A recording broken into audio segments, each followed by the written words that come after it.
사도행전 3장 1절에서 10절까지 말씀 제가 봉독하도록 하겠습니다. 조용히 경청하시기 바랍니다.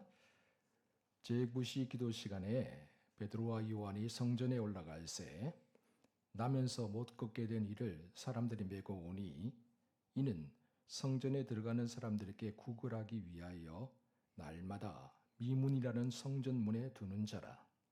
그가 베드로와 요한이 성전에 들어가려 함을 보고 구걸하거늘 베드로가 요한과 더불어 주목하여 이르되 우리를 보라 하니 그가 그들에게서 무엇을 얻을까 하여 바라보거늘 베드로가 이르되 은과 금은 내게 없거니와 내게 있는 이것을 내게 주노니 나사렛 예수 그리스도의 이름으로 일어나 걸으라 하고 오른손을 잡아 일으키니 발과 발목이 곧 힘을 얻고 뛰어서서 걸으며 그들과 함께 성전으로 들어가면서 걷기도 하고 뛰기도 하며 하나님을 찬송하니 모든 백성이 그 걷는 것과 하나님을 찬송함을 보고 그가 본래 성전 미문에 앉아 구걸하던 사람인 줄 알고 그에게 일어난 일로 인하여 심히 놀랍게 여기며 놀라니라.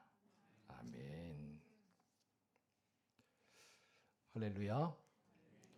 하나님께서 이 시간 크신 은혜와 사랑을 우리 모두에게 베풀어 주실 줄 믿습니다. 어느 시골 교회에서 있었던 일입니다. 비가 내려오지 않아서 참 가뭄이 오래 지속되었습니다. 그래서 성도들이 성전에 모여서 함께 비를 내려달라고 간절히 기도회를 시작했습니다. 예배당에 사람들이 가득 차서 기도를 했는데 그 중에 오직 한 소녀만이 우산을 들고 기도회에 찾아왔습니다. 그래서 장로님이 물었다고 하죠. 얘야, 비도 오지 않는데 왜 우산을 가지고 온 거야? 그러자 소녀가 이렇게 조용히 대답했다고 합니다. 하나님께 비를 내려달라고 기도를 하면 분명히 하나님께서 응답하실 거잖아요. 여러분, 참된 믿음은 작은 것에서부터 시작합니다. 겨자씨 한 알과 같은 믿음, 그 믿음이 산을 옮깁니다. 그런데 우리의 믿음에 응답하시는 하나님은 크고 위대한 분이라는 사실을 기억하시기 바랍니다.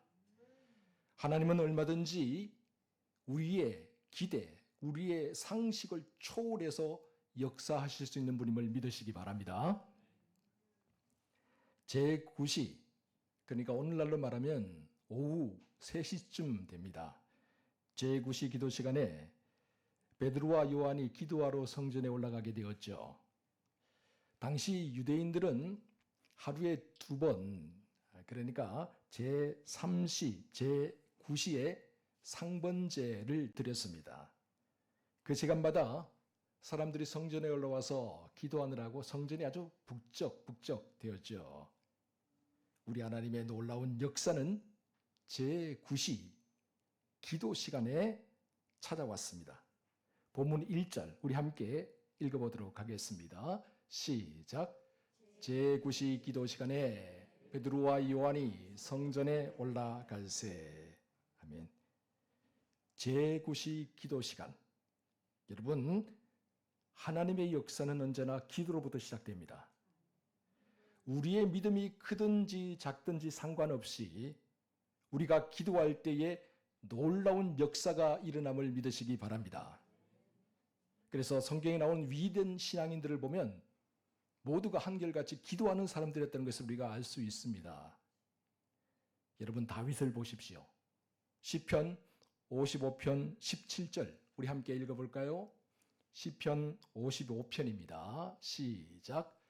저녁과 아침과 정오에 내가 근심하여 탄식하리니 여호와께서 내 소리를 들으시리로다. 아멘. 다윗이 말하고 있습니다. 저녁과 아침과 정오에 내가 탄식한다, 기도한다. 다윗이 하루에 3번씩 시간을 정해놓고 기도하던 기도의 사람이었다라는 것을 우리에게 보여주죠. 그리고 다니엘을 보십시오. 다니엘 6장 10절 말씀입니다. 우리 함께 같이 읽어봅니다. 시작. 다니엘이 이 조서에 왕의 도장이 찍힌 것을 알고도 자기 집에 들어가서는 윗방에 올라가 예루살렘으로 향한 창문을 열고 전에 행하던 대로 하루 3번씩 무릎을 꿇고 기도하며 그의 하나님께 감사하였더라. 아멘. 여러분, 당시 왕 이외에 다른 사람에게 기도하거나 머리를 조아리면 그 사람들은 다 잡아서 죽이겠다라는 그런 왕의 조서가 공포된 상황이었습니다. 그리고 다니엘의 대적자들은 다니엘의 이 기도하는 모습을 목격하고 증인으로 삼아서 이 다니엘을 어떻게든 없애려고 하는 그런 상황이었어요. 다니엘이 이 사실을 다 알고 있었죠. 그럼에도 불구하고 보세요. 다니엘이 예루살렘으로 향한 창문을 열고 그가 본래 하던 대로 하루에 3번씩 기도했다라는 거예요. 기도의 사람 다니엘, 하나님께서 그를 정말 하늘의 빛난 별들 중에 가장 빛난 별로 삼아주지 않았습니까? 우리 예수님도 역시 마찬가지죠. 예수님께서도 늘 습관을 따라서 기도하는 분이었습니다. 그래서 누가복음 22장 39절을 보면 이렇게 우리에게 알려주고 있습니다. 같이 한번 읽어봅니다. 시작. 예수께서 나가사 습관을 따라 감람산에 가심에 제자들도 따라갔더니. 아멘. 우리 주님 이 땅에 계실 동안에 기도하는 습관을 가지고 계셨고요. 그래서 중요한 일이 있을 때마다 결단을 내려야 될 그런 상황이 올 때마다 습관을 따라서 기도하셨다라는 것을 성경이 우리에게 알려주고 있습니다. 사랑하는 성도 여러분, 그러므로 오늘 우리도 기도해야 합니다. 기도를 통해 하나님의 임재를 깨닫고 기도를 통해 하나님의 능력을 덧입으며 기도를 통해 하나님의 은혜를 날마다 새롭게 경험하며 살아야 합니다. 바쁘다고요? 바빠서 기도할 시간조차 없다고요? 여러분, 종교개혁가 마르틴 루터가 종교개혁을 일으키려 한다며 얼마나 바빴는지요? 사에게 많은 사람들도 보는 편지에 일일이 대답을 하고 논문도 쓰고 자기를 죽이려고 하는 사람들 반박도 하고 정말 눈코 뜰 새 없이 바빴습니다. 그러다 보니까 어느 날 기도하는 걸 깜빡했어요. 이 사실을 깨닫고 마르틴 루터가 이렇게 말했다고 하죠. 하나님, 제가 이제까지 하루에 3시간씩 기도했는데 앞으로는 4시간씩 기도하겠습니다. 바쁘면 바쁠수록 더 기도하겠다는 거죠. 미국의 유명한 복음주의자인 빌 하이벨스 목사님이 그래서 너무 바빠서 기도합니다 라는 그런 유명한 책을 썼습니다. 여러분, 바쁠수록 하나님의 도우심이 더욱더 필요합니다. 그러므로 기도를 멈추지 마시기 바랍니다. 항상 기도하기에 힘쓰는 저와 여러분 모두가 되시기 바랍니다. 그런데 이렇게 베드로와 요한이 기도하러 가던 그 길목에서 참으로 놀라운 일이 벌어지게 되죠. 본문 2절입니다. 우리 함께 2절 말씀 같이 읽어봅니다. 시작. 나면서 못 걷게 된 이를 사람이 메고 오니 이는 성전에 들어가는 사람들에게 구걸하기 위하여 날마다 미문이라는 성전문에 두는 자라. 아멘. 날마다 성전 미문에 앉아서 구걸하던 한 사람이 있었습니다. 그는 태어나면서부터 걷지를 못하던 지체장애인이었죠. 미문이라는 것은 아름다운 문이라는 뜻이겠죠. 그런데 역설적이게도 예루살렘에 있는 성전문 중에서 가장 아름다운 이 미문 곁에 가장 절망적인 인생 하나가 앉아 있다라는 사실이죠. 아름다움과 비극이 함께 어우러져 있는 장면. 여러분, 참 아이러니하고 역설적이지 않습니까? 그렇습니다. 우리네 인생길이 이렇게 아이러니하고 역설적일 때가 참 많은 것 같습니다. 멀리서 바라보면 모두가 다 기쁨이죠. 희극이죠. 그런데 가까이 다가가서 세밀하게 다가보면 그 안에 비극이 있습니다. 아픔이 있어요. 눈물이 있어요. 그렇죠. 이처럼 아름다움과 비극이라는 게 결코 멀리 떨어져 있는 게 아닌 것 같습니다. 아름다운 미분 곁에 나면서부터 태어난 절망을 안고 구걸하면서 살아가는 인생. 여러분, 그는 남에게 베푸는 인생이 아니라 남에게 도움을 받는 인생이었습니다. 여러분, 그는 축복의 통로가 아니라 어떤 의미에서 축복의 종착역이라고 할 수도 있는 사람이었습니다. 그래서 그에게는 항상 절망의 향기가, 탄식의 소리가 묻어 있었죠. 그런데 사도행전 4장 22절에 하면 이 사람의 나이가 40여세쯤 되었다라고 그렇게 우리에게 이야기를 해주고 있어요. 그러니까 여러분 생각해 보세요. 이 사람이 성전 미문에 앉아서 무려 40여 년을 구걸하면서 살아왔다라는 거예요. 뿐만 아니라 레위기의 율법 규정에 의하면 지체장애를 가진 사람은 하나님의 성전에 들어갈 수도 없었어요. 항상 성전 미문에 앉아 있었지만 그는 그저 성전으로 들어가는 사람들을 바라보아야만 하는 그런 운명을 가지고 있었던 사람이었던 거죠. 여러분, 이런 사람에게 희망이 있었을까요? 여러분, 이런 그가 도대체 어떤 희망을 가지고 살아가야 한단 말입니까? 아마도 성전 미문에 앉아서 구걸하면서 살아가던 그는 어쩌면 이것이 태어나면서부터 그에게 주어진 운명이었을 거라고 그렇게 생각했을 수도 있습니다. 그래서 그는 성전으로 들어가는 사람들을 향해 매일매일 운명처럼 손을 내밀었죠. 뭔가 대단한 것을 기대하는 게 아니었어요. 단지 그것이 그에게 주어진 운명이었을 뿐이에요. 단지 그것이 그가 살아가는 방식이었을 뿐이에요.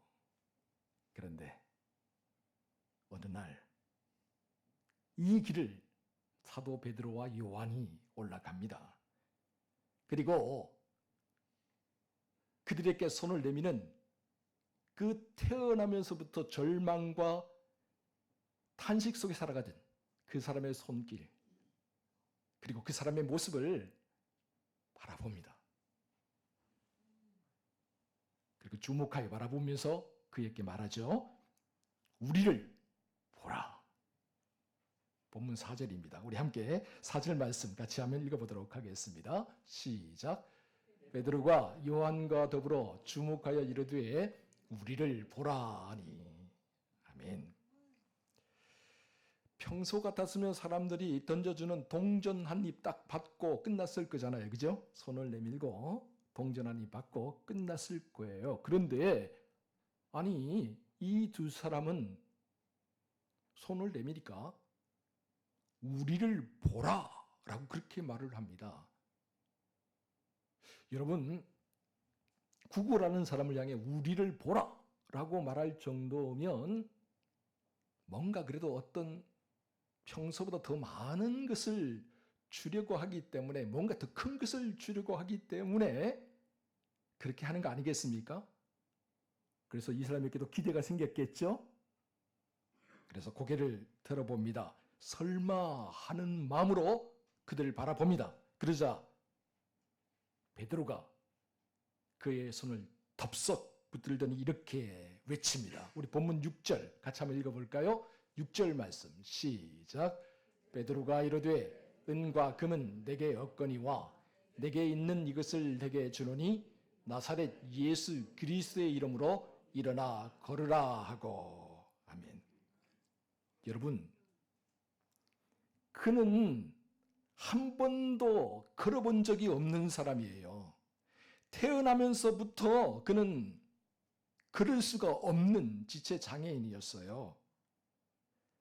자기 발로 걷는다는 것은 꿈에도 상상조차 할 수 없는 일이었어요. 왜냐하면 태어나면서 그에게 주어진 운명이잖아요. 그런 그에게 베드로가 담대하게 외치죠. 나사렛 예수 그리스도의 이름으로 명하노니 일어나 걸으라. 그러면서 베드로가 그의 손을 잡아 일으킵니다. 여러분, 그러자 어떤 일이 벌어졌을까요? 본문 7절과 8절은 이렇게 우리에게 전해주고 있습니다. 우리 7절, 8절 함께 읽어봅니다. 시작. 오른손을 잡아 일으키니 발과 발목이 곧 힘을 얻고 뛰어서서 걸으며 그들과 함께 성전으로 들어가면서 걷기도 하고 뛰기도 하며 하나님을 찬송하니. 아멘. 40년 동안 한 번도 걸어본 적이 없는 사람이 태어나면서부터 땅바닥에 앉아 있는 채로 살아갔던 사람이 예수 그리스도의 이름으로 벌떡 일어났습니다. 자기의 두 발로 걸었습니다. 그러더니 잠시 후에 뛰기 시작합니다. 그리고 생전 처음으로 성전으로, 하나님을 찬송하며 그 성전으로 들어갑니다. 할렐루야. 여러분, 성전 미문에 앉아 구걸하던 그가, 평생 동안 40년 동안 구걸하면서 살아가던 그가 나사렛 예수 그리스도의 이름으로 벌떡 일어났습니다. 참으로 놀라운 기적이었습니다. 눈으로 보면서도 믿을 수가 없었죠. 이처럼 예수 그리스도의 이름에 권세가 있음을 믿으시기 바랍니다. 예수 그리스도의 이름, 그 이름에 능력이 있음을 믿으시기 바랍니다. 어느 날이었죠. 한 국가의 외교관이 조약에 서로 서명을 하려고 했습니다. 그런데 상대 국가의 대표가 이렇게 갑자기 물었습니다. 아니, 당신은 대통령도 아닌데 왜 이 조약에 당신이 서명을 하려고 합니까? 그러자 그 외교관이 이렇게 말을 했다고 하죠. 물론 저는 대통령이 아닙니다. 그러나 저는 우리나라 대통령의 이름으로 이 조약에 서명을 합니다. 제 이름이 아니라 우리나라 대통령의 권위로 말입니다. 왜냐하면 저는 우리나라 대통령으로부터 권한과 권위를 위임받은 대사이기 때문입니다. 여러분, 베드로가 한 게 아니에요. 가끔씩 착각하는 사람들이 있어요. 야, 베드로가 능력이 많아서 성령 충만을 받더니 이런 일을 행하는구나. 착각하지 마세요.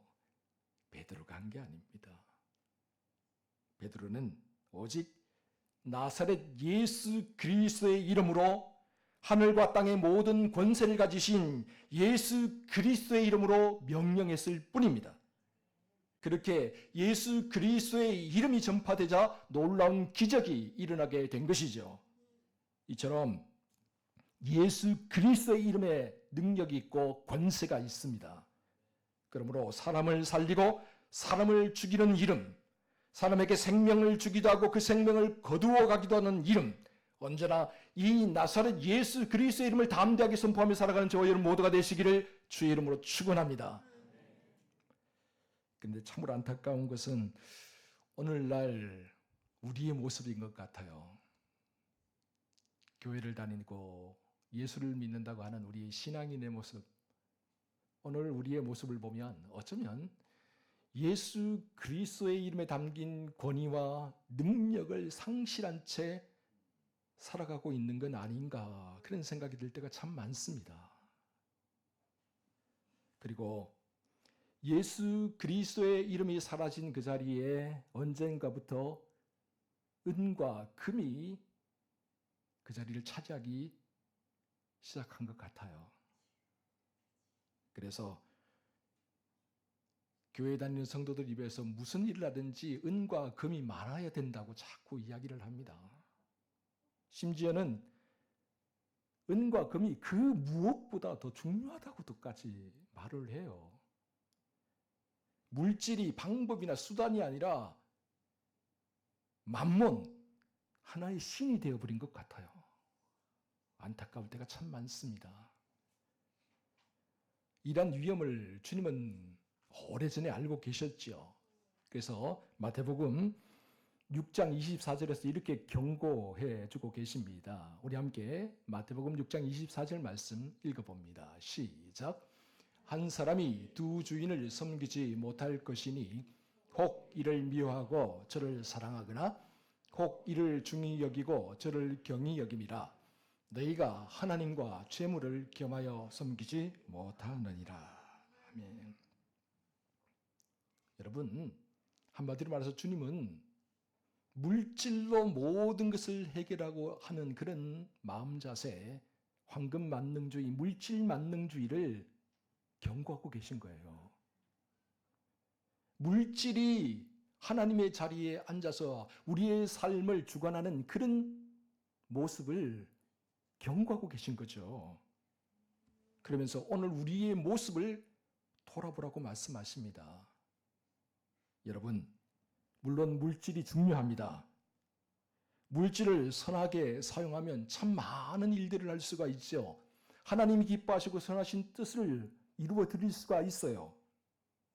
그러나 물질이 신이 되어서는 안 돼요. 물질이 전부가 되어서는 안 돼요. 여러분, 오늘 우리는 역사상 그 어느 때보다 많은 은과 금을 가지고 있습니다. 역사상 그 어느 때보다 풍부한 물질을 가지고 있습니다. 그럼에도 우리의 삶에 능력이 없죠. 그럼에도 불구하고 성령의 권능이 나타나지를 않고 있죠. 우리의 삶에 기적이 없습니다. 왜 그렇습니까? 어쩌면 우리도 물질 만능주의, 황금 만능주의에 살아가고 있기 때문에 그런 것은 아닐까요? 정작 중요한 나사렛 예수 그리스도의 이름, 예수 그리스도의 이름에 담긴 능력과 권능을 잃어버렸기 때문에 그런 것은 아닐까요? 오늘도 성경은 분명하게 말하고 있습니다. 로마서 10장 13절입니다. 함께 읽어보겠습니다. 시작. 누구든지 주의 이름을 부르는 자는 구원을 받으리라. 우리 사도행전 16장 31절입니다. 시작.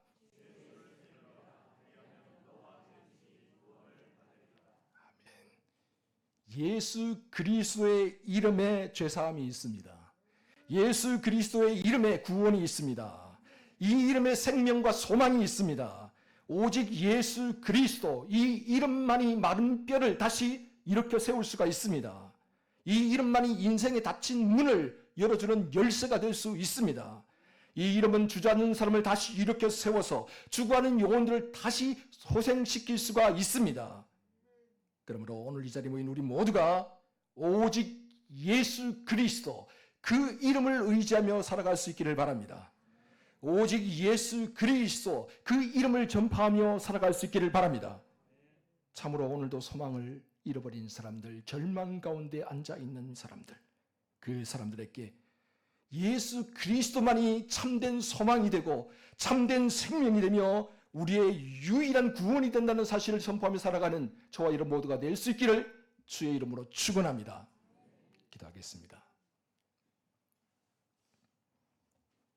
사랑하는 주님, 오늘 우리에게 다시금 예수 그리스도의 이름의 권세를 가르쳐 주셔서 감사합니다. 언제나 우리가 기대하는 것 이상을 주시는 주님의 은혜를 기억하며 살게 하시고 눈앞에 은과 금이 아니라 예수 그리스도의 이름을 굳게 붙들며 살게 해 주옵소서.